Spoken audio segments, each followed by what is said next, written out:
Welcome to my channel. Dynamic మనిషి. రాఘవ్ ఒక చిన్న గ్రామంలో జన్మించాడు. చిన్నప్పటి నుంచి అతను ఒక మాట నమ్మేవాడు. పరిస్థితులు మారితే మనం కూడా మారాలి. గ్రామంలో నీటి సమస్య తీవ్రంగా ఉండేది. వర్షాలు రాక పంటలు పాడైపోయాయి. చాలా మంది రైతులు నగరాలకు వెళ్లిపోవాలని నిర్ణయించుకున్నారు.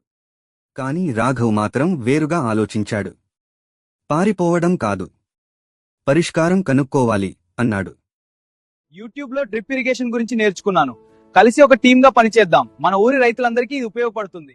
చూడండి, ఈ డ్రిప్ ఇరిగేషన్ సిస్టమ్ ప్రభుత్వం సబ్సిడీ ఇస్తోంది. మనం టీమ్ గా పనిచేద్దాం, మనం సహాయం చేద్దాం. మొదట్లో అందరూ నవ్వారు. ఇది పనిచేయదు అన్నారు. కాని రాఘవ్ ఆగలేదు. పాత బోరువెల్ని రిపేర్ చేయించాడు.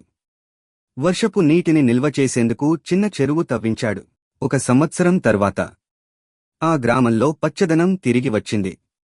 పంటలు బాగా పండాయి. గ్రామం వదిలి వెళ్లిన వాళ్లు కూడా తిరిగి వచ్చారు.